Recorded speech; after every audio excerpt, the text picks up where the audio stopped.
Okay, so let's take a look at JSON. For this, we're not going to work with Visual Studio, just to demonstrate that JSON is really just like a text file, and it's actually an HTML file. So we're going to actually run it from a folder. So this is Notepad, and now we're going to save it as, and I'm going to just call it my JSON, and I'm going to give it an HTML extension. So first I'll save it, and you'll see it right there, and now I'm going to rename it .html.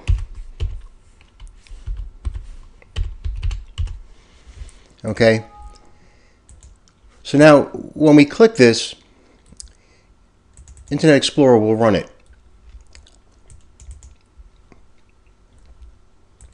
And even though it's doing nothing. Okay, because it's empty, of course. So let's make some JSON, and we're going to do a script. Now, one of the things you might notice is that because we're working in Notepad, we don't have IntelliSense. So we don't have Visual Studio correcting things for us. But the point is that you can actually work in Notepad or Notepad Plus. And you can actually work there too. So if you're at a machine and you don't have Visual Studio and you want to just do a little something, you can. There are actually some developers who actually like to work in Notepad. I prefer to work in Visual Studio because I like the IntelliSense. Okay, so let's actually start our JSON. So this is the general format. So I'm going to make an object. I'm going to call it my JSON, and it's really just a text that's sort of in an array. So we give it the brackets, like the squiggly brackets, and we're going to give it something that identifies it, and then we'll put a string there. Okay, then we'll add another one, and these are like identifiers.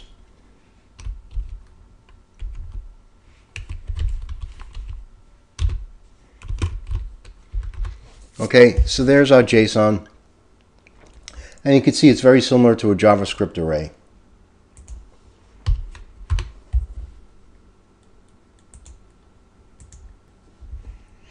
Okay, so now that we have into this object, we put the JSON, let's actually write it to the screen.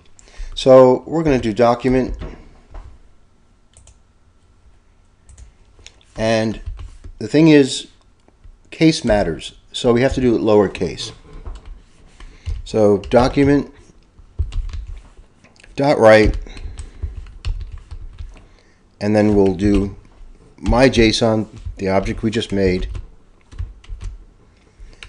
dot name, and then we'll give this a save. Okay, and then when we double click it, we should write Joe, because we're doing dot name, which is this name. So let's open it up, and there's the Joe. Okay, so let's actually, since this is really a string and an array at the same time, let's go to the next one. I'm going to copy this, and we're going to write job. So we got the name, and now we'll go for the job. So, and what we should get, and of course you have to save this because we don't have an interactive editor, and double click it. And there's Joe, and there's Chef. So let's just format it a little bit. Okay. So that they're not on top of each other, what we can do is we're going to do document write, and because it's HTML, and again, it is all case sensitive, so document write, I'm going to do a break. Okay. And now you'll see they should be on separate lines. And there they are. They're on separate lines now. So let's say we want to print this entire string out, but we don't want to access it by using the variables that are in there. So let's actually do that, and we're going to use stringify. So I'm going to say var, and we'll call it my text equals, and JSON dot stringify. Now you notice it's all lowercase. Okay, and then we'll actually put this object in there, because that's the object that we're just going to get the whole string from. Okay, and then we'll write it.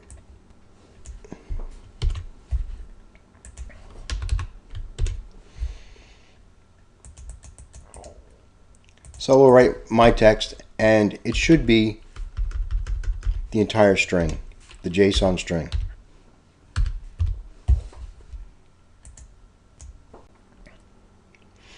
Okay, and so we'll actually put it on the next line so it's not on the same line on the previous line. Okay, and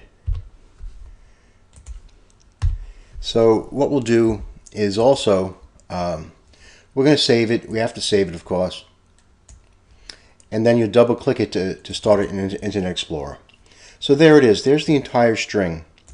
So that's what the stringify did. The stringify actually into my text copied the entire JSON array. Okay, so now we've actually taken this and we copied this string into this variable by using the stringify. So now this is in here. So we're going to want to do this in reverse, and we're going to want to bring it from the string back to the field names so we can actually access them as an array. So let's do that. So I'm going to do var my new array, and you can name that anything you want. That's just what I'm calling it. Okay, so you're going to do JSON dot parse, and notice the lowercase. And this is where the string is sitting, is in here. So we're going to actually parse that back and get the variable names with the array again. Okay, so when we do this parse, we're doing parse on my text, which is now the stringified text. And so by parsing it, we're going to take it back to this, so that we'll now access it. It will become an array again, and we can now access it by the names and the array of text. So let's do that. So we're going to put a break in there so that we can actually go to the next line. Okay, and we're going to write it out one of the fields. So we did parse into my new array. So let's grab that, and then we can do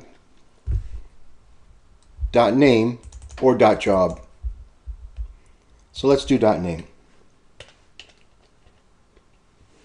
Okay, and we'll save it, and then we'll give it a run. Okay, and there's the name.